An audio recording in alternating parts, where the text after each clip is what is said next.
Muy bien. Pues a nombre del Instituto Interamericano de Investigación y Docencia en Derechos Humanos, es un verdadero honor, un gusto, un privilegio en esta sesión tener como invitado especial al doctor José Antonio Núñez Ochoa. Eh, Nos hizo favor de acompañarnos igualmente como ponente de la primera generación de este programa internacional de postdoctorado en Derechos Humanos. Y bueno, pues coincidiendo con todos los asistentes, fue una verdadera cátedra la que recibimos.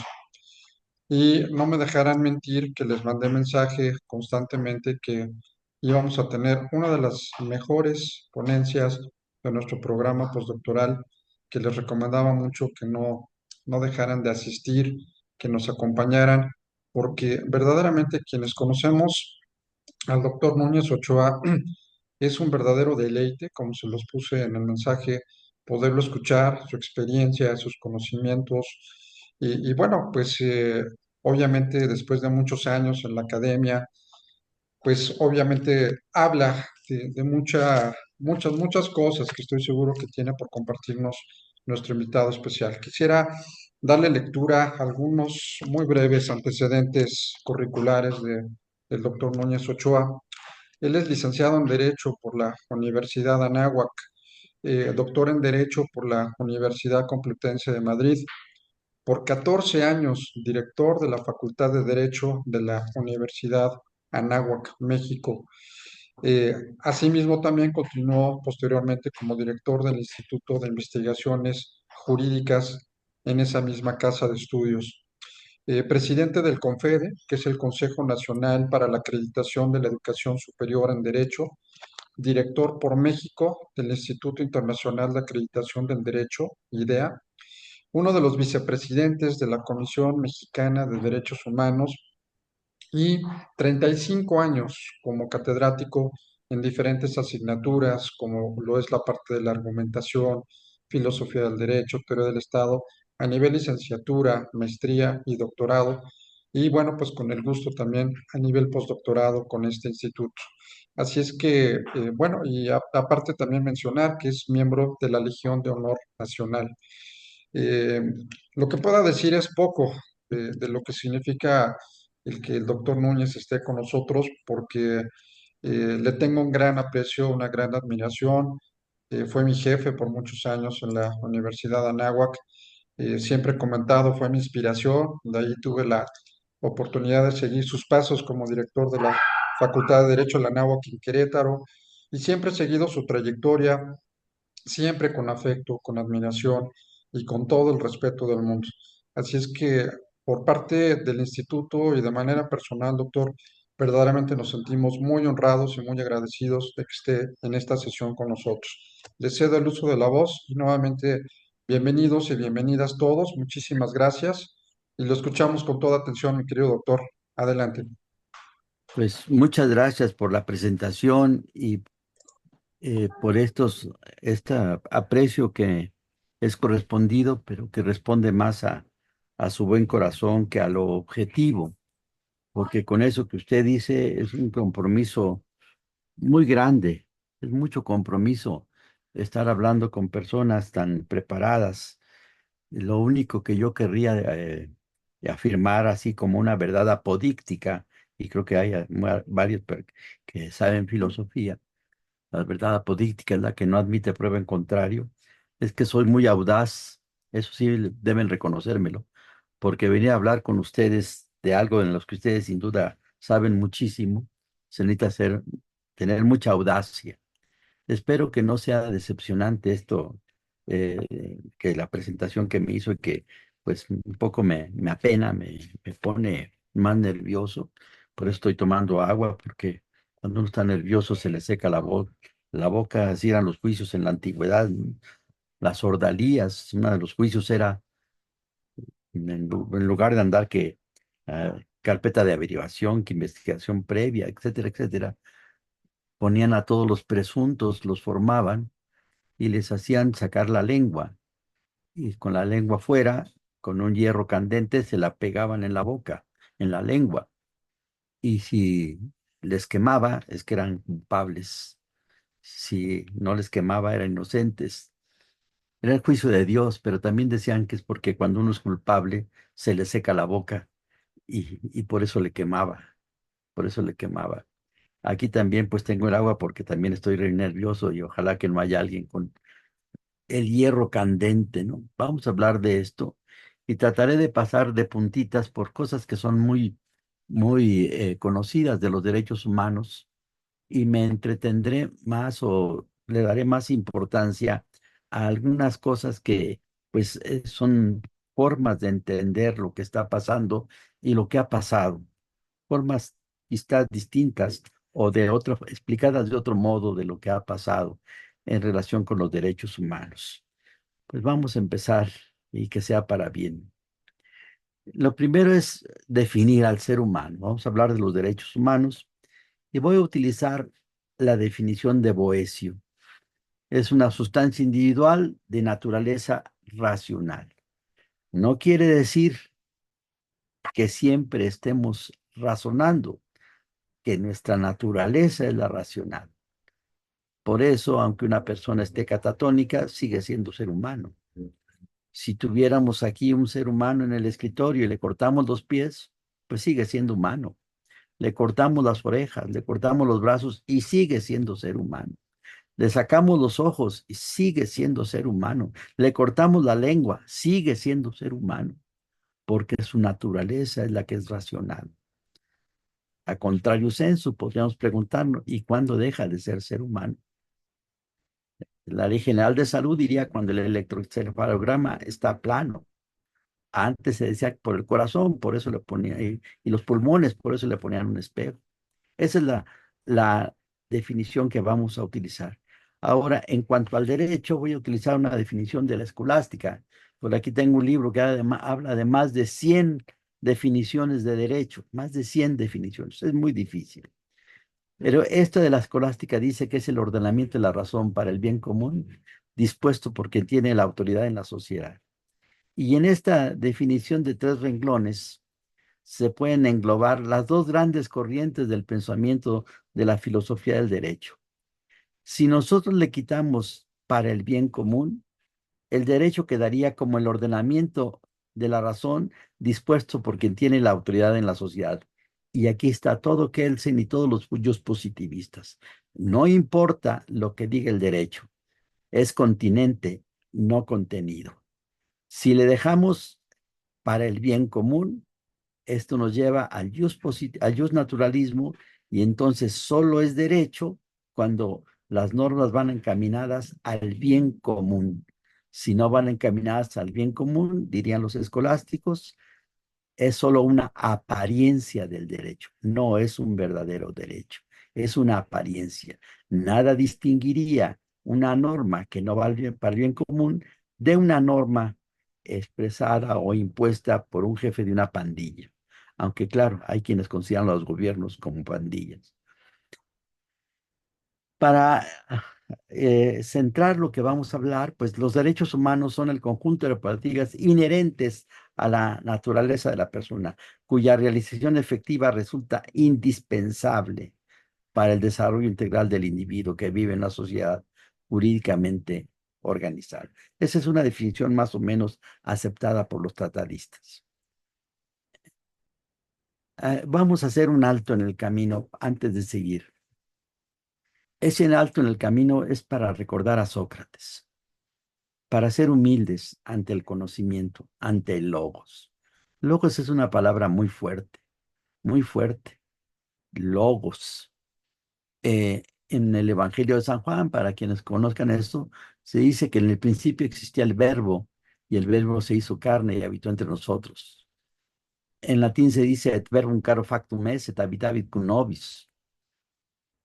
Pero en el original griego no se decía el verbo es una palabra pobre, se ha traducido como la palabra, sí. En el original griego se dice inarchei kai logos. En el principio existía el logos, y el logos es el que se hizo carne para quienes creen en esto, pero existía el logos. Y Sócrates, como sabemos, pues tenía fama de sabio. Y él decía, yo soy como mi madre es partera.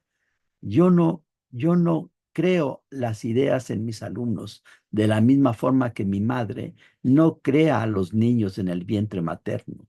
Mi madre ayuda a que salgan. También yo voy a ayudar a que mis alumnos saquen sus ideas. Mi madre ayuda a que cada quien tenga sus hijos, feos, bonitos, lo que sea, pero cada quien tiene sus hijos, cada mamá. Y también cada alumno tiene sus ideas. Yo solo ayudo a que salgan haciéndoles preguntas. Y fue adquiriendo cada vez más fama, más fama, más. Son famosos los enfrentamientos que tenía con Protágoras. Protágoras, que decía el hombre es la medida de todas las cosas, de las que son en cuanto son y de las que no son en cuanto no son. Y si tú dices que es sí, yo te voy a demostrar que es no. Y si tú dices que es no, yo te voy a demostrar que sí, porque la verdad no existe. Todo es relativo. También lo retomó Ramón de Campoamor y dijo aquella famosa versos que dice: en este mundo traidor, nada es verdad, nada es mentira, todo es según el color del cristal con que se mira, porque la verdad no existe. Y claro, Sócrates le decía a Protágoras, si es verdad que la verdad no existe, ya tenemos una verdad que la verdad no existe. Este fue el problema que trató de resolver Descartes, Cartesius, y después de mucho dudar, dijo, bueno, yo que esto, pienso, luego existo, cogito ergo sum. Y Sócrates empezó a tener fama de sabio y sabio y sabio. Y tenía un alumno, Querefón, y Querefón decía que Sócrates era el hombre más sabio del mundo. Y Sócrates decía, yo no soy sabio porque yo siempre ando preguntando. Sabios son los que saben. Pero Querefón no quedó conforme con eso de su maestro y se fue a preguntarle al oráculo de Delfos. Para entenderlo en términos actuales, el oráculo de Delfos era el internet de banda ancha con los dioses. Con los dioses, se podía uno comunicar con los dioses. Había que bañarse, había que pagar una limosna y le preguntaba a la pitonisa lo que quisiera. Y la pitonisa entraba en trance porque le quemaban unas hierbas parecidas a la marihuana, cáñamo, y pues más fácilmente entraba en trance y empezaba a decir sonidos guturales. Los sacerdotes que rodeaban la ceremonia traducían aquello. Y la pitonisa dijo, Sócrates es el hombre más sabio del mundo. Y Querefón se fue corriendo a Atenas a decirles a sus compañeros, los dioses hablaron, mi maestro Sócrates es el hombre más sabio del mundo. Eso de correr, pues ya había pasado con aquel Filipias, que después de la batalla de Maratón, se fue corriendo hasta Atenas, después de 3 días de batalla, y recorrió más o menos 42 kilómetros, Filipias, y les dijo a los atenienses, Jaire, tenen y Kikamen, alégrense, porque hemos vencido, y cayó muerto. En su honor es la carrera del maratón de las Olimpiadas. Bueno, también dijo Querefón, alégrense porque los dioses hablaron. Mi maestro Sócrates es el hombre más sabio del mundo. Y Sócrates decía, pero ¿por qué los dioses andan diciendo esto si yo ni en los dioses creo? Sí, porque recordaremos que lo acusaron de no creer en los dioses, de corromper a la juventud y de enseñar cosas de demonios. Y pues él, Melito, Anito, los que lo acusaban, pues quedaron en contradicción porque Sócrates les decía, tú dices que no creo en los dioses, pero que enseño cosas de demonios. Demion en griego. ¿Quiénes son los demonios? Pues son hijos bastardos de los dioses. Pero Melito, si tú dices que no creo en los dioses, ¿cómo voy a creer en andar predicando cosas de los hijos de los dioses si no creo en los dioses? Y esto lo voy a enlazar después con la validez de la Constitución en cuanto a los derechos humanos. De todos modos lo condenaron y aquí quedaría algo para que tocaré más adelante, pero para la reflexión. ¿Las mayorías siempre tienen la razón? En una primera instancia parece que no, pero entonces, ¿cómo sabemos cuándo sí y cuándo no las mayorías tienen la razón? Y todavía más, si sabemos que las mayorías no tienen la razón, ¿qué debemos hacer? Debemos tirar el sistema como en 88 porque Cárdenas era un peligro. ¿Qué debemos hacer? Debemos arrepentirnos como Galileo cuando dijo y sin embargo se atribuye que dijo y sin embargo se mueve. Bueno, Sócrates dijo, bueno, ¿por qué los dioses andan diciendo eso? Y aquí estoy siguiendo a Pablo de Ballester.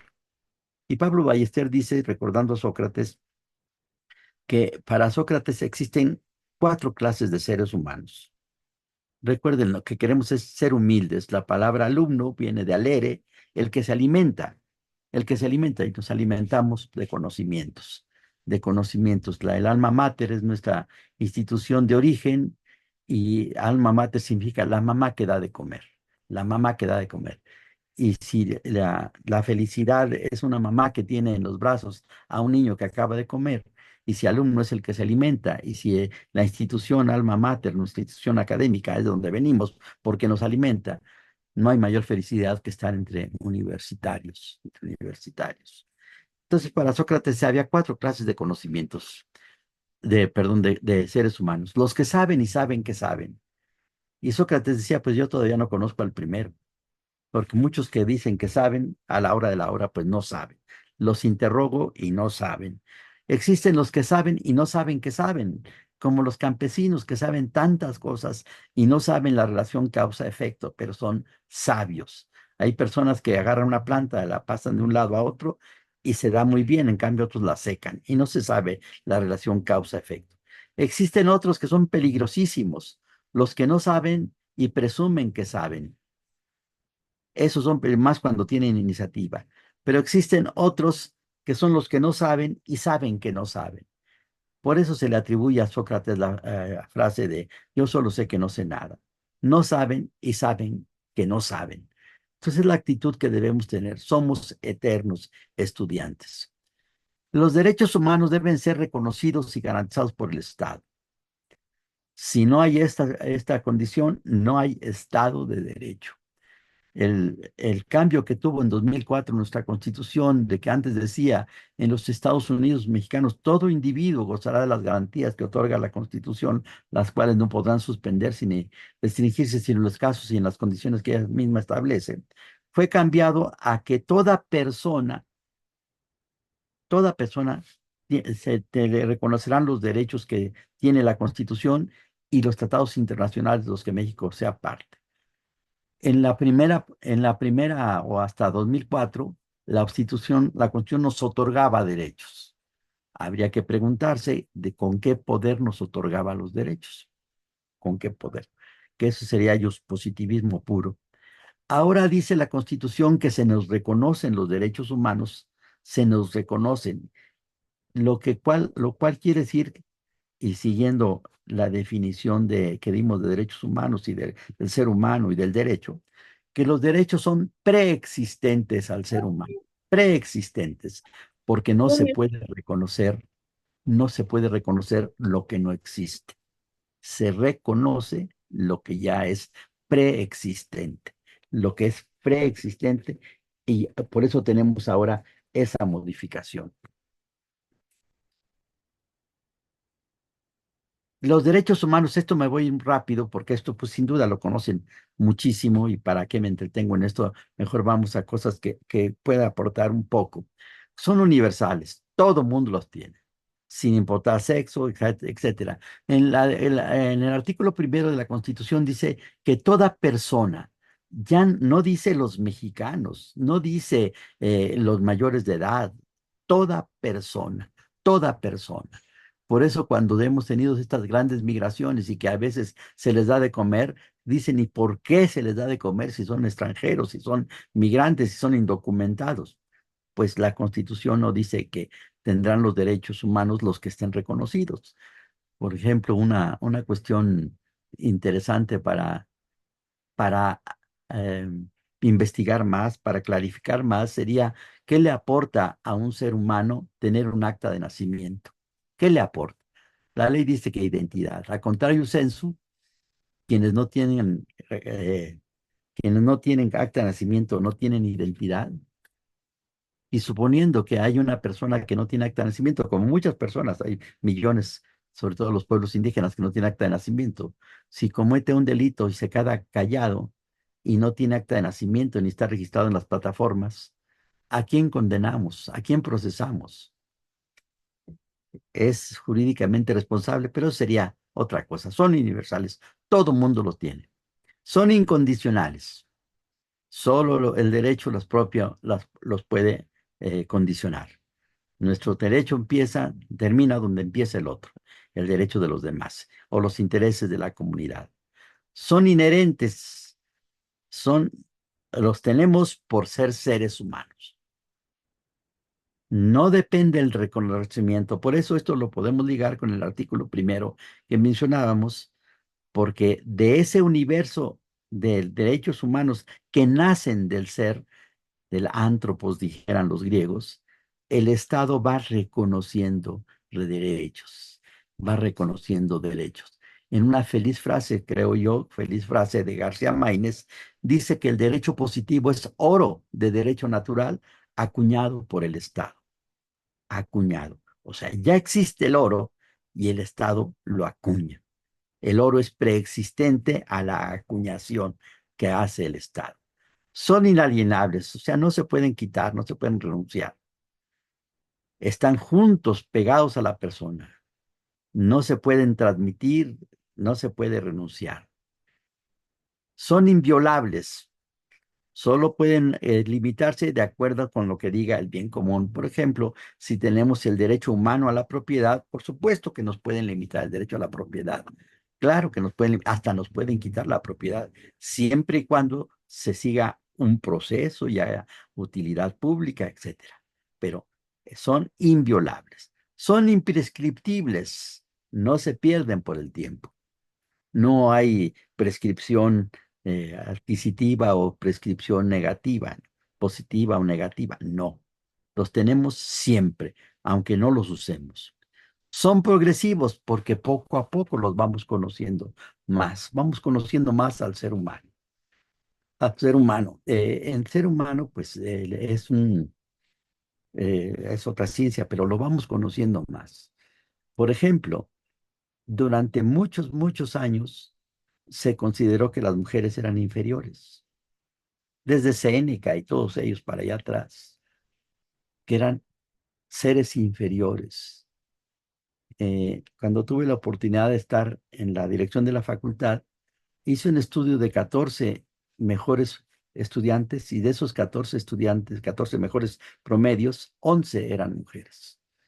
Antes era delito que una mujer entrara a la universidad, era delito. En la Universidad Complutense hay una placa en la Complutense original, la que está en Alcalá de Henares, donde dice aquí estudió la primera mujer, pero estudió fuera de la universidad porque era delito meter a una mujer. También era delito no hablar latín. Por eso la parte central de París se llama el barrio latino. Ahora vamos conocimiento. Hasta 53 se le dio el voto a la mujer. Y ahora pues tendremos ya la primera presidenta. Los vamos reconociendo, reconociendo. Poco a poco se va avanzando. Y lo mencioné con más detalle, pero cuando se consideraba que por un accidente del ser humano, como es el color de la piel, los seres humanos no eran reconocidos como seres humanos, en este caso los negros. No eran reconocidos por seres humanos como seres humanos por el accidente del color de la piel. Ahora sabemos que el ser humano tiene esencia y tiene accidentes. Y un accidente, pues, es el color de la piel.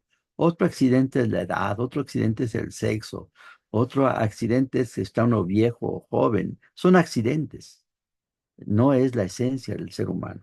Por eso cuando las leyes priorizan los accidentes frente a la esencia, son naturalmente injustas, injustas.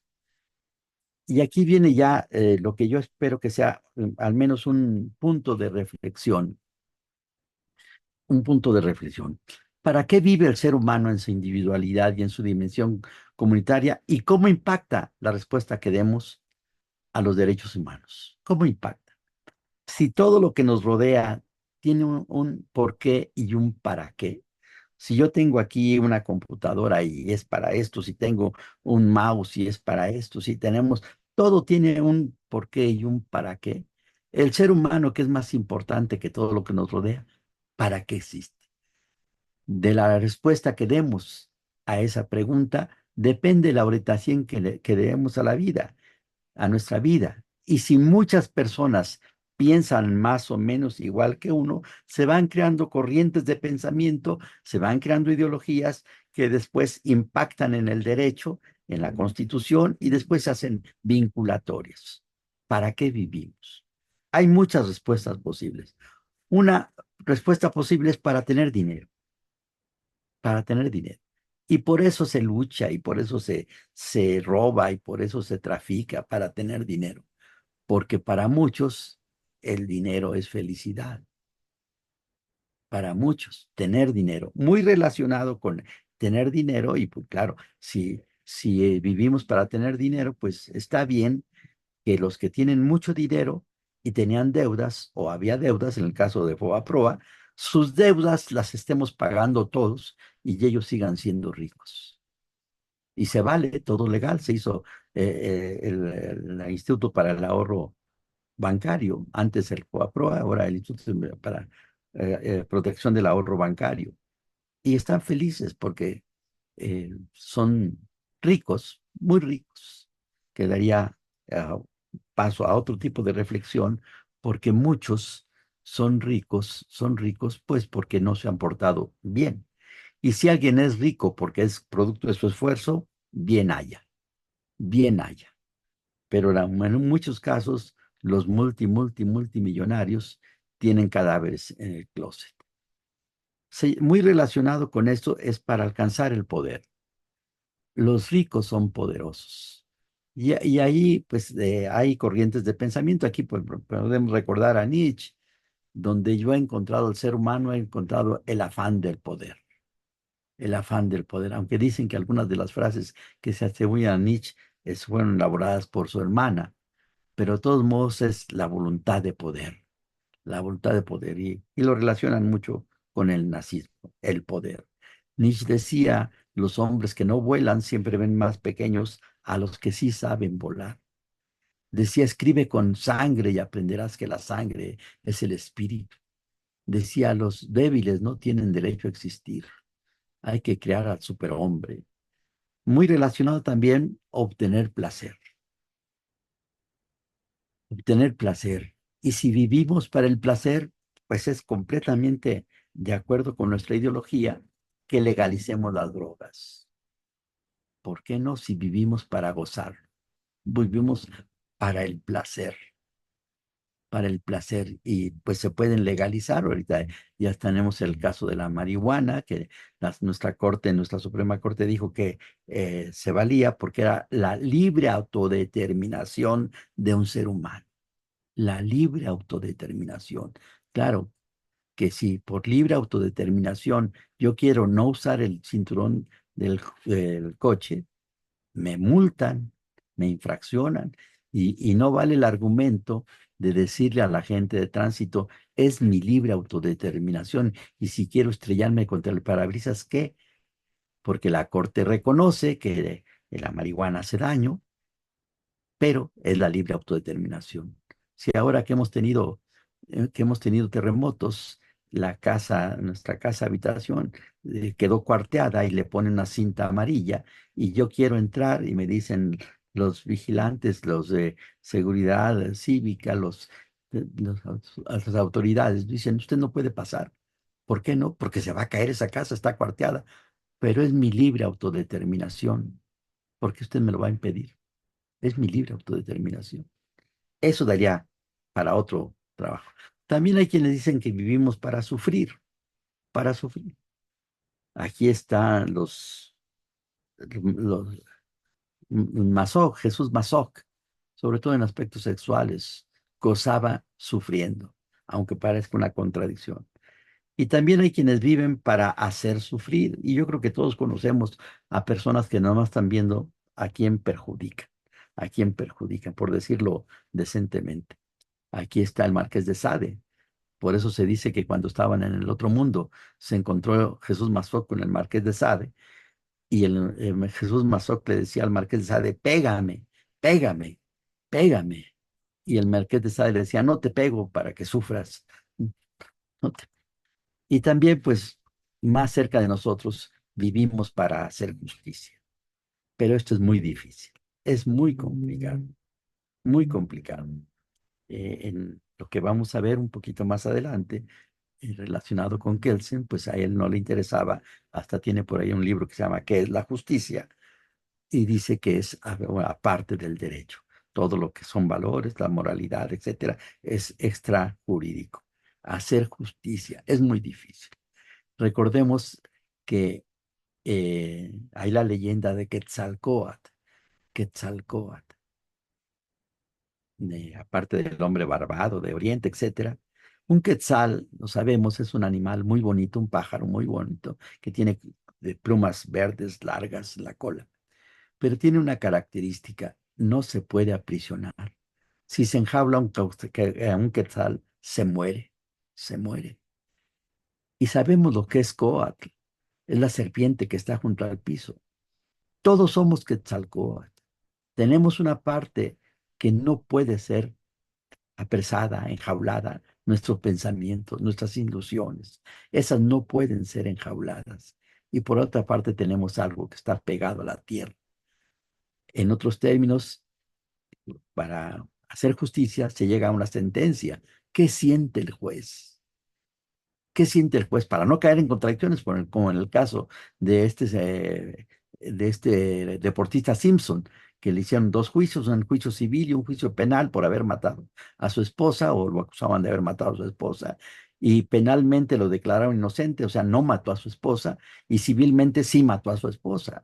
Pues la mató o no la mató. Por eso es muy difícil, es muy difícil. Aquí hay que recordar a Don Quijote y Sancho Panza. Por eso la importancia del Quijote y Sancho Panza. Don Quijote es la ilusión de hacer justicia y Sancho Panza es la realidad. Es la realidad. Sancho Panza es el que le va a decir lo que es verdadero, lo que es el mundo. Y Don Quijote pues sueña. Don Quijote dice: voy a luchar contra aquellos, voy a desfacer en tuertos, voy a luchar contra aquellos gigantes. Y Sancho Panza que le dice: no son gigantes, son molinos de viento. Don Quijote que dice: voy a luchar contra ese ejército. Y Sancho Panza que dice: no es un ejército, son borregos.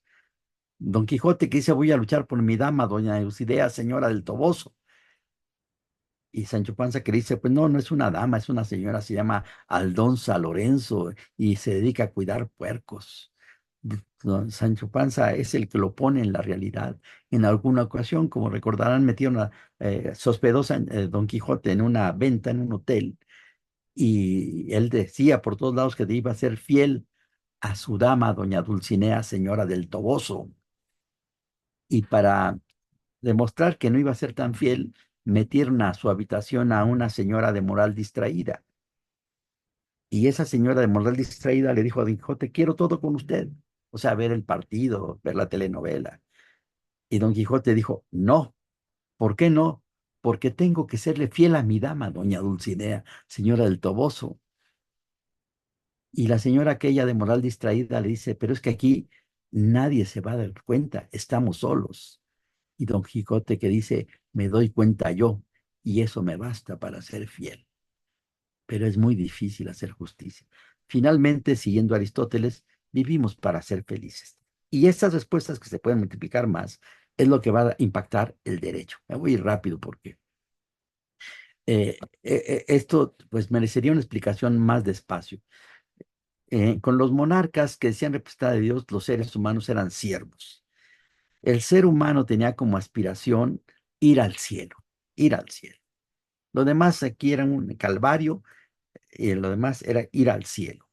Y todo giraba alrededor de la iglesia, sobre todo en el occidente de la iglesia católica. Si queremos saber quién manda en una sociedad, veamos sus construcciones. Y durante siglos y siglos, las principales construcciones eran las iglesias, después los palacios. Las iglesias que cada vez eran más altas, más grandes. Nuestra Señora de París fue hecha hace más de 800 años, y París era más chico que Sachalco, que Catepec. Inventaron el arco gótico, son las manos que se elevan al cielo. Todo giraba alrededor de Dios. La felicidad, el ser humano, todo estaba relacionado con Dios. Vienen las revoluciones, porque lo que vamos a ver de los defectos que tuvieron los monarcas, y los siervos se convirtieron en ciudadanos. Por eso la C que ponemos en todos los escritos. Vienen las revoluciones sociales y los ciudadanos se convirtieron en camaradas, porque dentro de la ciudadanía se dieron muchas injusticias. Si la ley suprema en el derecho privado es la voluntad de las partes y por voluntad de las partes las personas trabajaban sin un día de descanso, 15 horas diarias, era jurídicamente impecable, pero era injusto. Vienen las revoluciones sociales. Y ahora triunfa el mercado.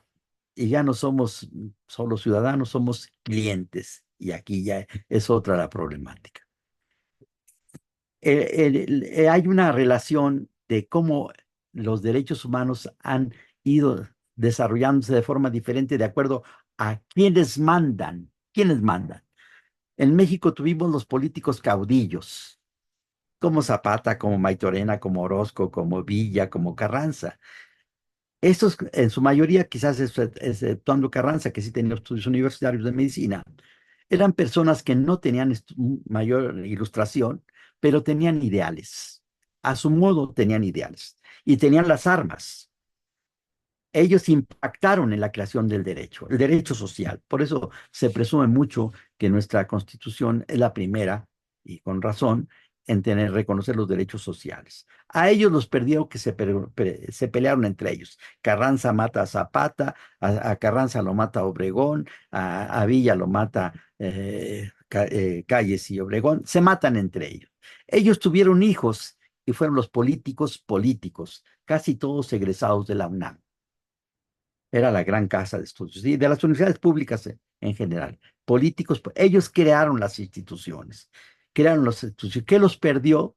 Pues que anduvieron haciendo lo que ellos llamaban la revolución, información privilegiada, muchos se enriquecieron asquerosamente. Ellos tuvieron hijos y eran los tecnócratas, ya no eran abogados, eran financieros o economistas, habían estudiado en los países anglos y ellos hicieron fraude financiero, hablo de Fobaproa y otros, sí. Y luego tuvimos los políticos mediáticos.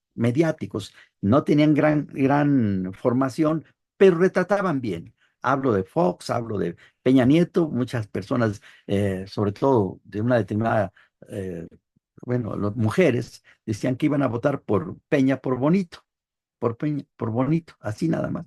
¿Y qué importaba que no tuviera mayor conocimiento ni de 3 libros? Era bonito. Y después tenemos el regreso de los políticos caudillos. Por eso tenemos lo que tenemos. Se dice en el pueblo, porque hay ingratas, es una canción antigua, porque hay ingratas, por eso hay ebrios. Para darse al vicio basta un desprecio.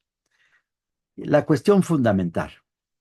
El poder político por medio del derecho pues, puede determinar los límites que tiene un ser humano en cuanto a sus derechos.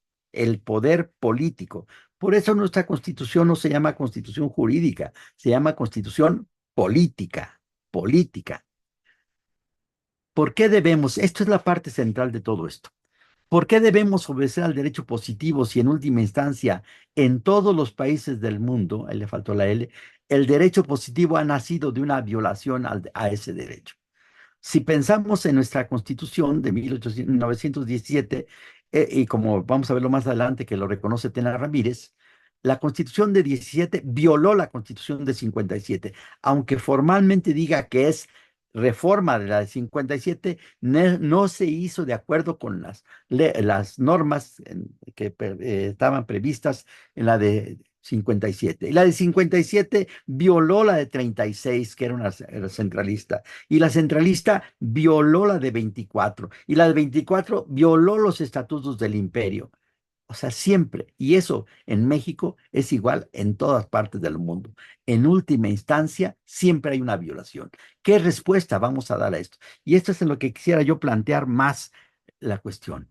¿Cómo explicar esto? La legitimidad en sus diferentes clases tiene como referencia valores, el respeto a los derechos humanos. Eso es el neoconstitucionalismo. Ya no basta que las normas hayan pasado por el proceso legislativo, ahora es necesario que contengan valores. Antes no, por eso se enterró a Kelsen. Kelsen votó con los pies, porque él era judío, aunque dice el maestro de Viena, él había nacido en Praga, y votó con los pies porque cuando viene el nazismo, él reconoció que el Estado nazi era un verdadero Estado de derecho. Y Gustav Radbruch, que era más kelseniano que Kelsen, dijo, bueno, dentro del derecho se pueden cometer grandes injusticias y por eso él tiene la obra sobre el derecho supralegal, que en última instancia sería el derecho natural. Y Kelsen en alguna reunión en la UNAM dijo, si me apuran mucho, pues la norma hipotética fundamental donde basa él toda su teoría es el derecho natural. La legalidad se refiere a que todo acto debe estar fundado y motivado. Debe estar fundado en el derecho legislado. Pero el derecho legislado está condicionado a los valores que prevalezcan entre quienes detentan los factores reales del poder. Esto es Fernando Lasalle. La Constitución es la expresión de los factores reales del poder. Si los que mandan son los esclavistas, va a ser jurídicamente válida la esclavitud. Si los que mandan son los grandes financieros, pues tendremos FOBAPROA. Si los que mandan son los campesinos, tendremos el artículo 27 constitucional con todas las reformas que se han hecho. Los factores reales del poder. Quienes detentan el poder buscan tener algún tipo de legitimidad. Me voy rápido en esto. Puede ser divina la legitimidad, puede ser democrática, divina, porque decían que el poder viene de Dios, basado en una frase de San Pablo que dice, non est autoritas nisi Deo, no hay autoridad que no venga de Dios. Lo que han explicado ahora es que se trata del principio de autoridad, del principio, no de la persona en concreto. Puede ser democrática, lo vamos a ver en un esquema, puede ser de origen cuando se accede al poder de acuerdo con las normas establecidas para acceder al poder. Por ejemplo, era legítima la accesión al poder, la llegada al poder de Isabel segunda, porque ella no era hija del rey, era sobrina del rey, Eduardo VIII, que se enamoró de una divorciada y tiene por ahí un libro muy bonito que se llama Mi reino por un amor. Abdicó para dedicarse a su amada y entra el Jorge VI, el tartamudo, y es el papá de Isabel. Entonces el acceso al poder se hizo de acuerdo con eso. Y hay problemas muy graves cuando el origen no está claro. En España y en muchos lugares hay lo que se llama la ley sálica, ahora un poco modificada, no abrogada, pero modificada, limitando a las mujeres el acceso al poder.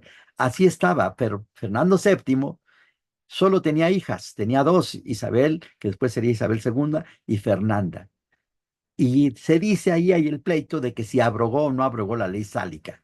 Sí, quienes dicen no abrogó la ley sálica porque ya no estaba bien de sus facultades son los carlistas. Quienes dicen sí la abrogó son los que partidarios de Isabel que sería Isabel segunda. Y fue un siglo de guerras por la legitimidad de origen en el trono español, que sería otro tema.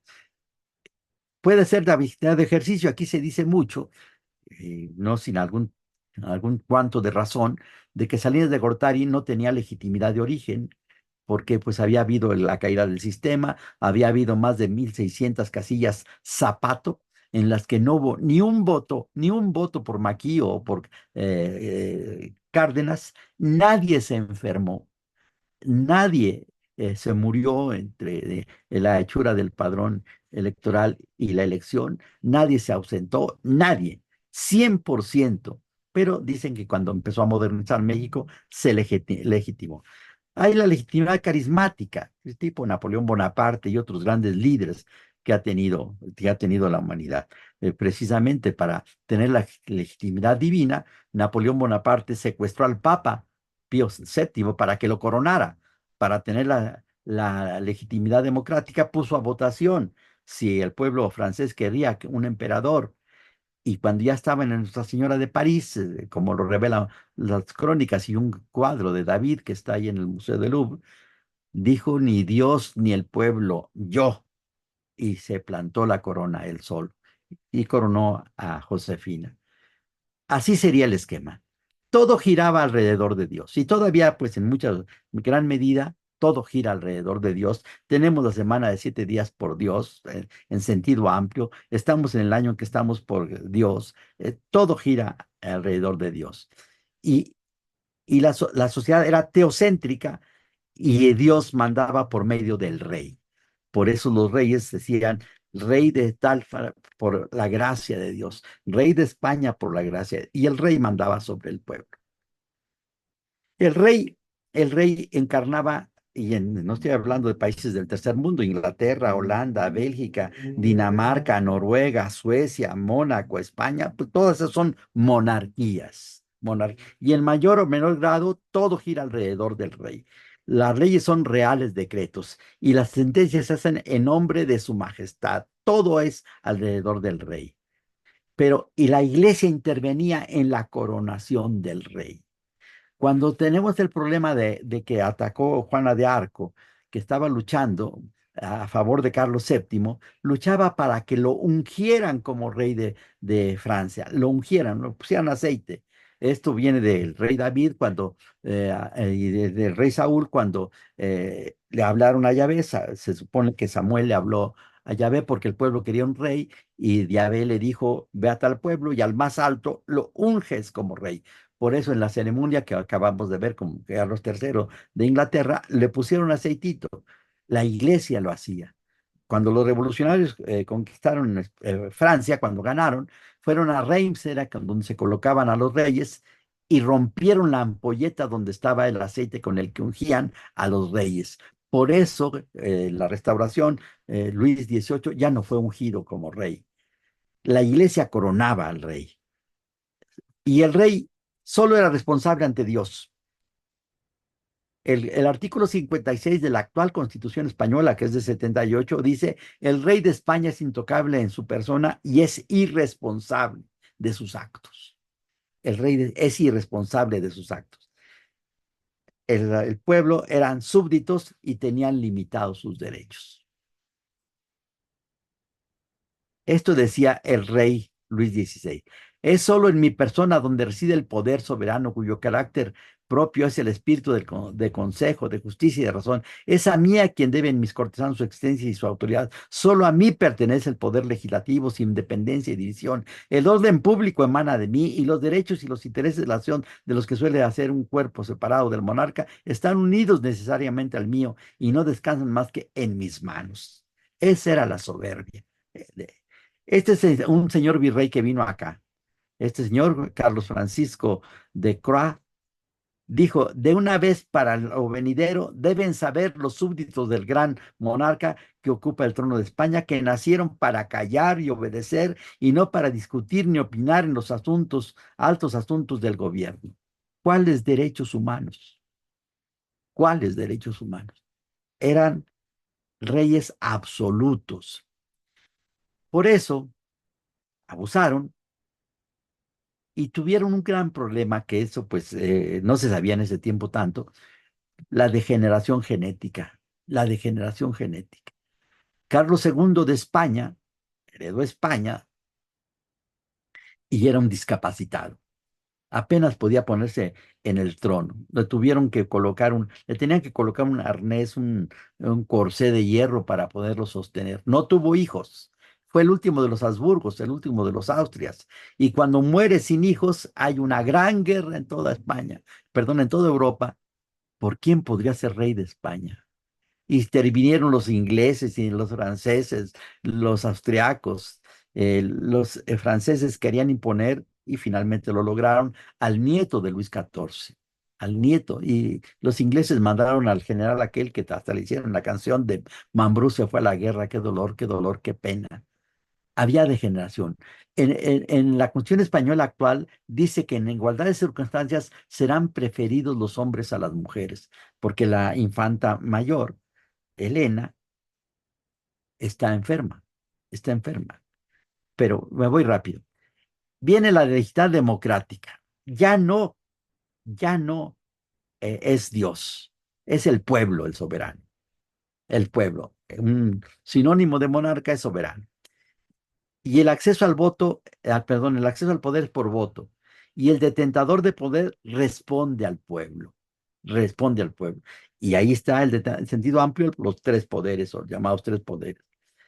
Los derechos humanos, el bien y el mal, serán cuestión de votos. Aquí ya viene lo grave.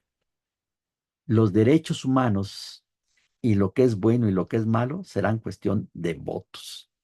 Y si quienes pueden votar dicen se vale que haya esclavitud, los derechos humanos van a ser limitados por los votos. Sobre eso vamos a insistir más tarde. El detentador es mandatario, es mandatario. Nosotros somos los mandantes, él es el mandatario, por eso dice primer mandatario. El pueblo solo tiene límites materiales, no tiene límites formales. Por eso en lo que está sucediendo actualmente con la mayoría, y que sería otro tema, de la Cámara de Diputados y la Cámara de Senadores, lo que han dicho es que con esa mayoría quieren que vuelva la esclavitud. Pues materialmente lo podrían hacer, digo, pero formalmente lo podrían hacer, porque no tiene límites. Pero claro, materialmente sería una tontería. Dios ya no sería el soberano, no sería el todopoderoso, el soberano sería el pueblo. El bien y el mal ya no son absolutos, solo los votos lo tendrán. Sería derecho todo lo que hubiera pasado por el proceso legislativo, con independencia de qué contuviera. Y toda conducta humana debería estar dentro de las normas jurídicas y el Estado tendría el monopolio de la creación del derecho. Antes el derecho tenía como referente los 10 mandamientos y el Levítico y toda la legislación de la Biblia. Ahora no. Ahora se acabó eso. Si solo se toma en cuenta como válido el positivismo, no se hubiera podido condenar el nazismo ni la esclavitud porque tenían fundamento legal. Y podríamos multiplicar los ejemplos.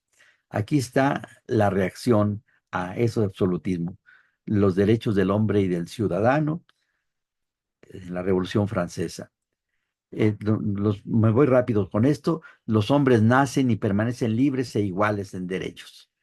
La finalidad de cualquier nación es la protección de los derechos imprescriptibles del hombre. El principio de toda soberanía reside esencialmente en la nación. La libertad consiste en poder hacer todo lo que no perjudique a los demás. Nada que no esté prohibido por la ley puede ser impedido y nadie puede ser obligado a hacer algo que ésta no ordene. La ley es la expresión de la voluntad general. Ningún hombre puede ser acusado o arrestado salvo en los casos determinados por la ley y en la forma determinada por ella, puesto que cualquier hombre se considera inocente hasta que no ser considerado culpable. Muchas de las cosas que casi textualmente tenemos en nuestra Constitución casi textualmente. Pero son progresivos los derechos, como estábamos diciendo. Esta señora Olimpia, no sé cómo se pronuncia, estaba el maestro Islas Colín, que se educó por allá en Francia. A lo mejor él podría decir cómo se pronuncia. Bueno, yo le digo Olimpia. Esa señora hizo la declaración de los derechos de la mujer y de la ciudadana. En su artículo primero decía, la mujer nace, permanece y muere libre al igual que el hombre en derechos. ¿Qué le pasó a esta señora? Pues la guillotinaron porque no estuvo de acuerdo con la muerte de Luis XVI, con la condena a Luis XVI. Era la evolución en ese tiempo, pues era impensable. Esta señora se adelantó pues 3 siglos o 2 siglos a las reformas que hemos tenido en materia de igualdad, hombre y mujer, como dice el cuarto Constitución. Sin otras consideraciones, si no vemos más cosas, la historia ha demostrado que dentro del más estricto derecho positivo se han cometido graves atrocidades, se ha llegado a absurdos, absurdos. Este señor, por ejemplo, es un juicio muy famoso. La Suprema Corte de Estados consideró esta es pintura de una fotografía. En la fotografía no está muy clara la que conseguí, pero esta es una pintura de una fotografía. Este era un esclavo de un médico. Y el médico, estamos en la época en que algunos estados de la Unión Americana ya tenían libertad, ya no había esclavitud y en otros sí había. El médico pasó de un estado donde había esclavitud, de Missouri, a Illinois, donde ya no había esclavitud, y entonces dijo, yo ya soy libre, yo ya soy libre, viví en un estado libre, yo ya soy libre. Y demandó. Es muy largo el juicio, pero imagínense cómo puede acreditar la personalidad de un esclavo si jurídicamente un esclavo es una cosa. Y el asunto fue escalando, escalando, escalando, hasta que llegó a la Corte Suprema de Estados Unidos, integrada por miembros, 9 ministros, y la votación fue 7-2, 7-2. Y ellos dijeron esto, que este señor era propiedad particular y era la viuda, y que no es competencia de esta Corte pronunciarse sobre la justicia o injusticia de estas reglas o sobre si son adecuadas o inadecuadas. Imaginen la contradicción. La Suprema Corte de Justicia diciendo a nosotros no nos interesa la justicia. La sentencia es larga, también dice que es deber de Estados Unidos, la quinta enmienda, de proteger la propiedad, entonces hay que proteger que el dueño de los esclavos tuviera bien garantizada la propiedad de los esclavos. Esto es, entre otras cosas, lo que provocó la guerra de secesión en Estados Unidos. Este es un formato que se podía comprar en la papelería. Digo yo, don Javier, dentro del derecho.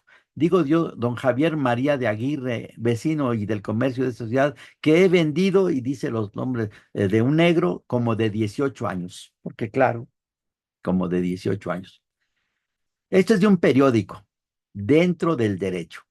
Venta de animales. Se vende una negra criolla joven, sana y sin tacha, muy humilde y fiel, buena cocinera, con alguna inteligencia en el lavado y plancha, y es excelente para manejar niños en la cantidad de 500 pesos.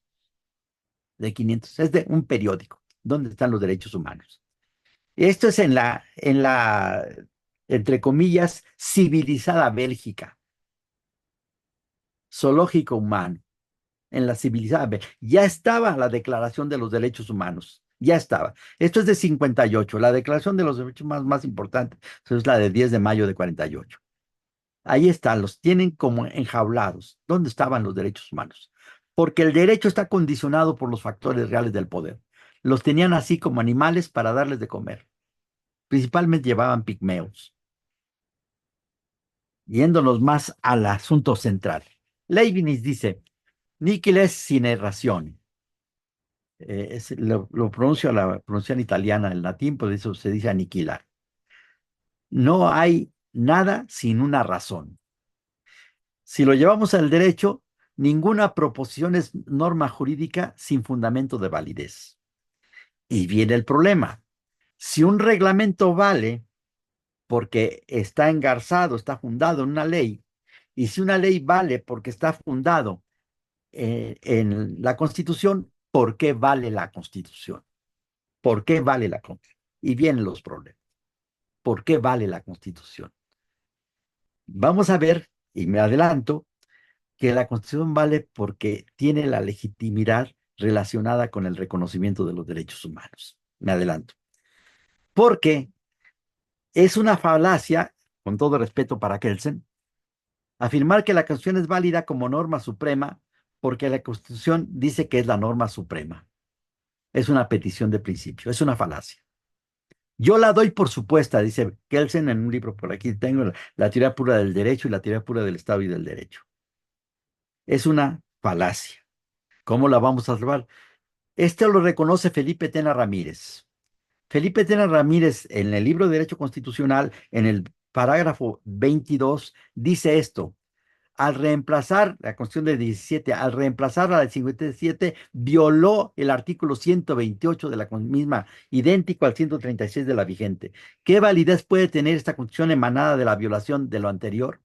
Y si se hace un silogismo, que lo hacen algunos autores, no lo estoy inventando yo, si toda norma debe tener una norma jurídicamente válida y la Constitución no tiene una norma superior jurídicamente válida, la Constitución es inválida. Eso es lo que dice Felipe Tena Ramírez.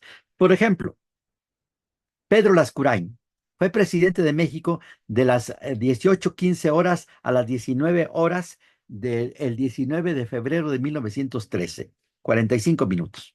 Había renunciado Madero, entra él a la presidencia por Ministerio de Ley y él en los 45 minutos hace el papeleo necesario para que entre a la presidencia de México Victoriano Huerta. Lo reconoce también Felipe Tena Ramírez. El acceso de Victoriano Huerta al poder fue legalmente impoluto. ¿Y qué es Victoriano Huerta para la historia de México? El chacal, el, el usurpador, etcétera, etcétera. Para salvar esto, aquí es donde ya se está acabando el tiempo, pero aquí es donde puedo tener alguna otra forma de explicarlo. Esto va a ser por medio de una asíntota. Esta se lo pedí prestado a la ingeniería civil, a la arquitectura, para poder explicar. Pero vamos a ver algunas cosas que nos ayuden a entender mejor esta clase de explicación. El ser humano busca vivir en una sociedad en la que haya justicia. No sería un enfermizo decir que un ser humano le gustaría estar donde todos fueran rateros, donde todos fueran asesinos. Queremos vivir en una sociedad donde haya justicia. Y para eso se inventó el derecho legislado, la ley, la legalidad. Y esa legalidad responde al mínimo moral, a las ideologías y, como dice Fernando Lasalle, a los factores reales del poder. También a los valores socialmente reconocidos.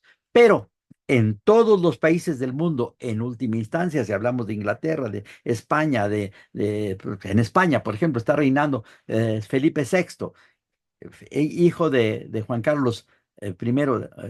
¿Quién nombró a Juan Carlos I? Franco. ¿Y cómo llegó al poder Franco? Violando la Constitución de 1931. Cuando es insuficiente, el pueblo lo rompe. La lucha por la legitimidad, por el respeto a los derechos, nos acercará a una sociedad más justa. Graficado.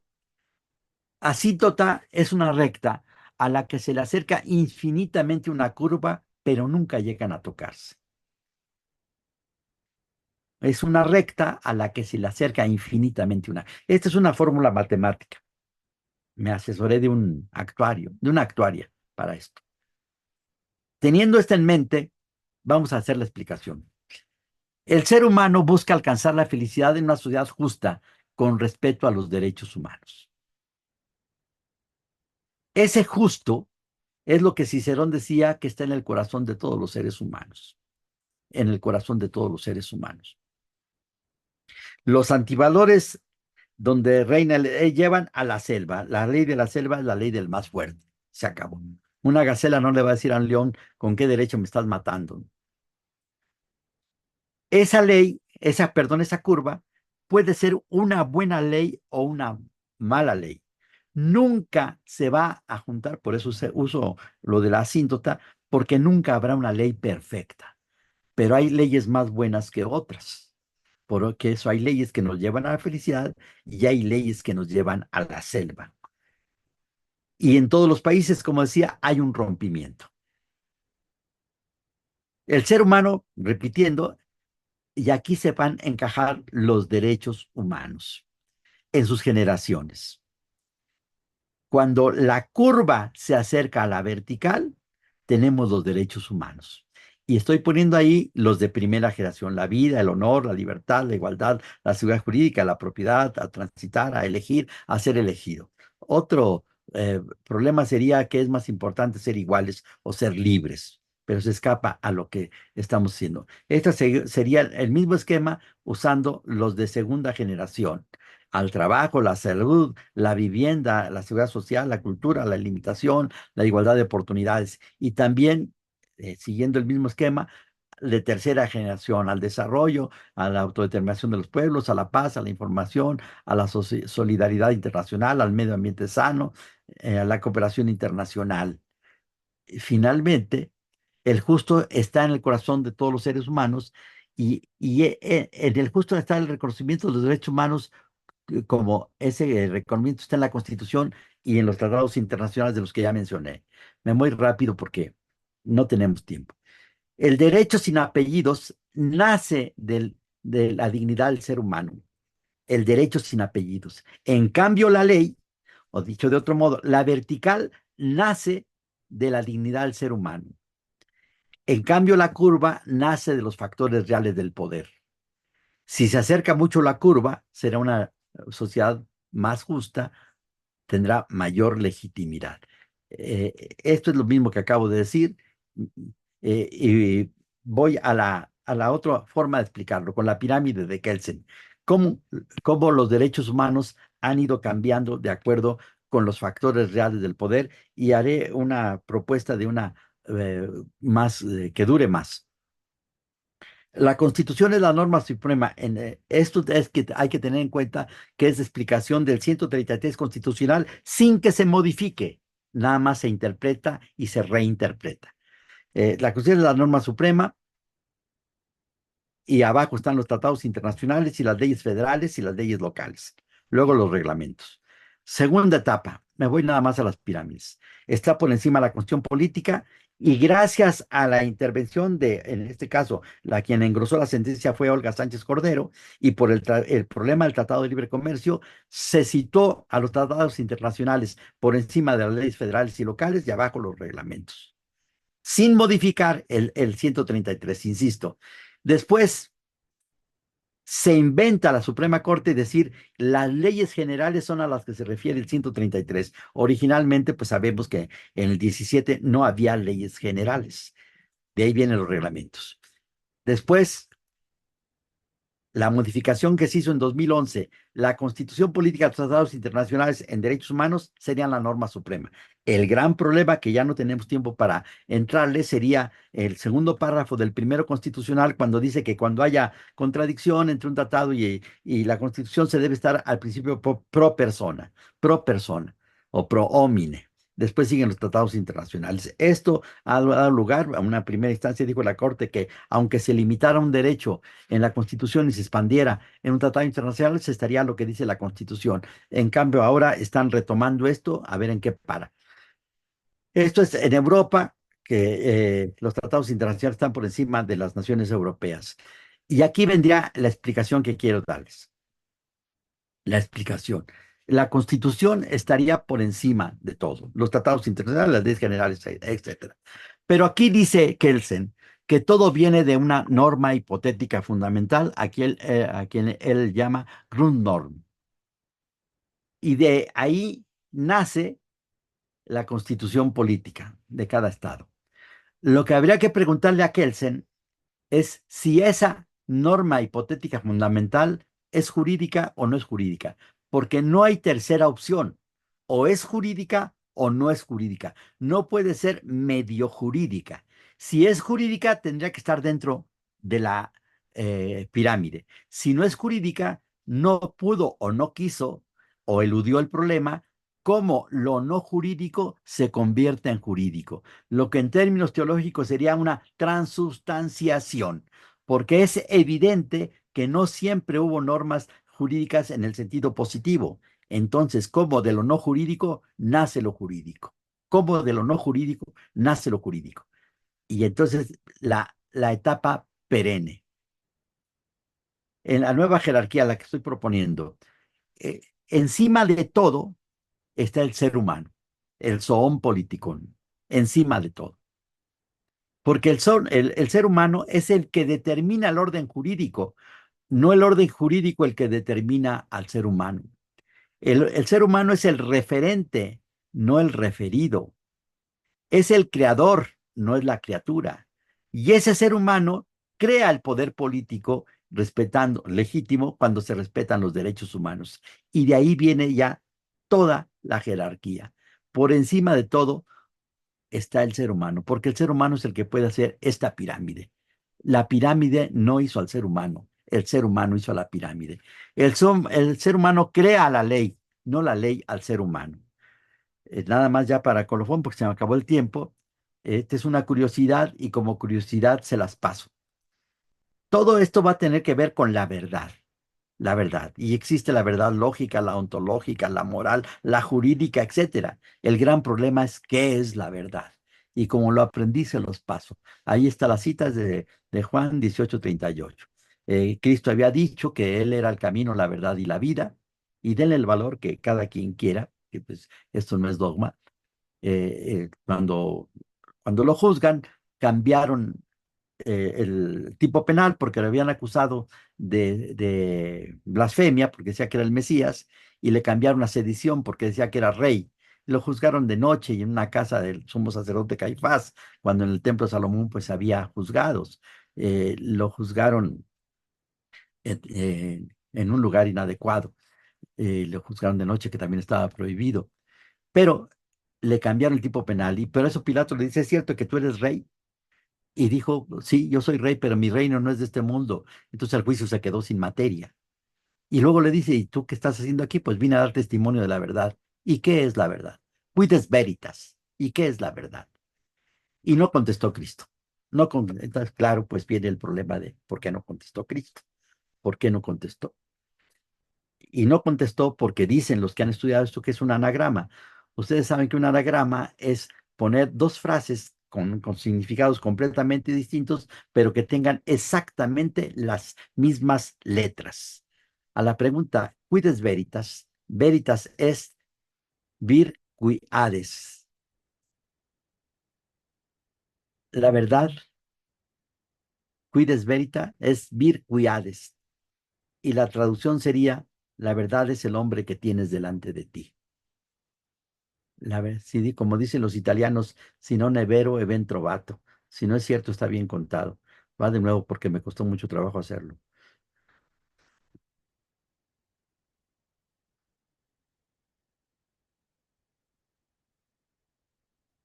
La verdad es el hombre que tienes delante de ti.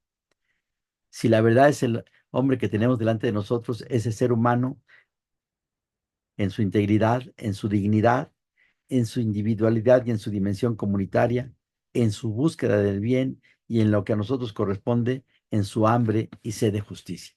Pues muchas gracias, ya me pasé un poco del tiempo. Muchas gracias, doctor Arellano, muchas gracias. No, al contrario, doctor, una cátedra magistral, no puedo decir otra palabra. Eh, pues se abre la sesión para preguntas. Si alguien quiere tomar el uso de la voz, adelante, por favor. Puede hacerlo de manera directa, nada más poniendo su micrófono. Adelante.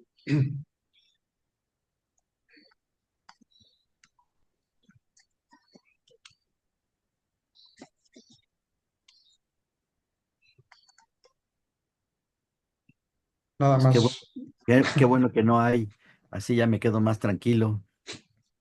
Sí.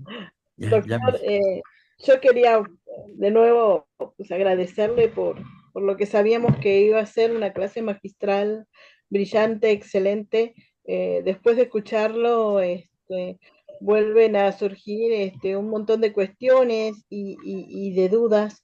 Eh, Me encantó su asíntota y esa explicación casi matemática que hace de entender esto de la libertad y de la igualdad. Y yo le quería preguntarle de qué manera con este fundamento y un naturalista de los derechos podemos acercarnos a estos nuevos derechos que tienen que ver con lo mediático, ¿no?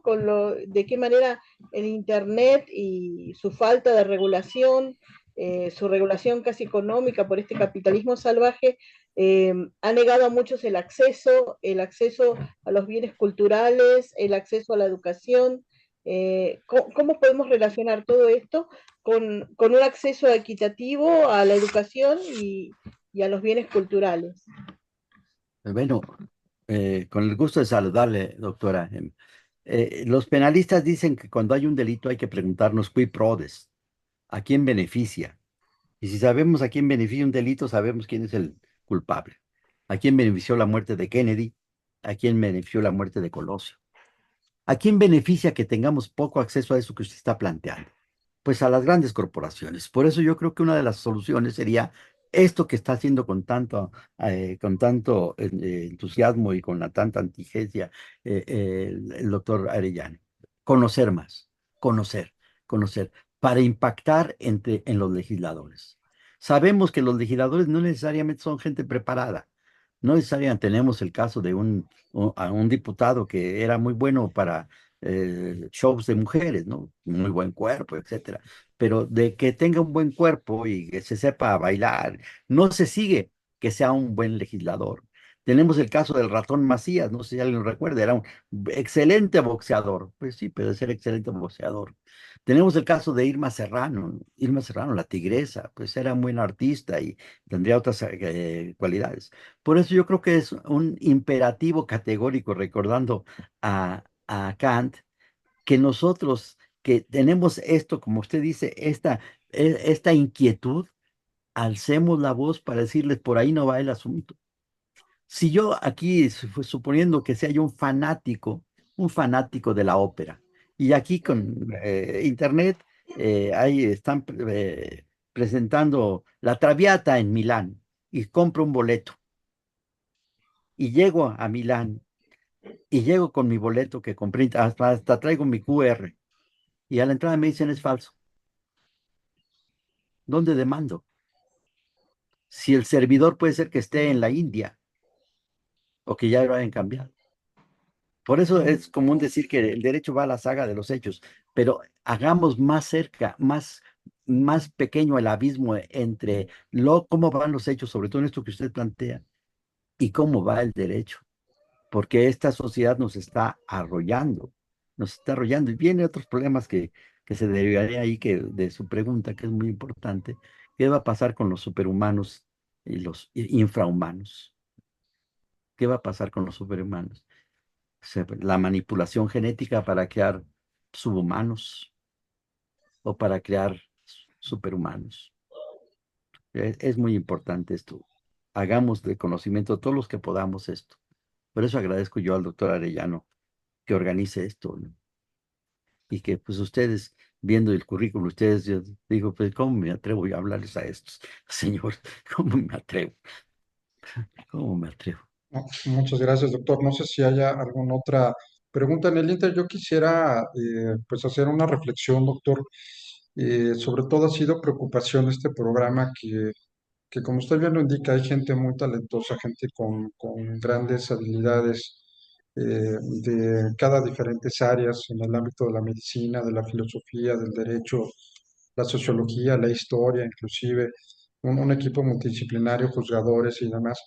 Eh, Siempre salimos motivados de escuchar todo lo que implica los derechos humanos, la construcción de estos, toda la parte de su fundamento, de todo lo que implica, y bueno, pues obviamente siempre con la idea de luchar por estos, como lo hacía el Quijote, pero en la realidad actual, como usted lo planteaba, ¿cuál sería la herramienta que deberíamos utilizar nosotros para que verdaderamente sean efectivos, sean eficaces estos derechos?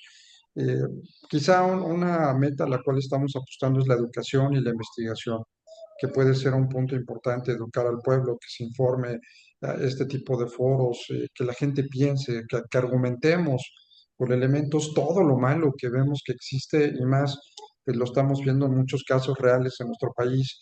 Tenemos gente de Argentina que también nos acompaña, aparte de Emma, el doctor Nató por acá también anda con nosotros. Este, y eh, pues obviamente con la idea de ver qué podemos realmente hacer para que esto que sabemos que existe, que sabemos que se da, eh, cómo, cómo poder defenderlos con toda la construcción del conocimiento que usted nos ha hecho favor de manifestar en esta ocasión.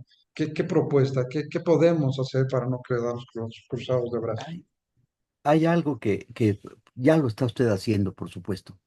Es este tipo de foros. Y cada uno de los alumnos que tiene, que son pues de gente de gran capacidad, de gran formación, podría ser un centro de expansión del conocimiento. Dicen en el campo que lo importante no es poner el huevo, sino saberlo cacarear.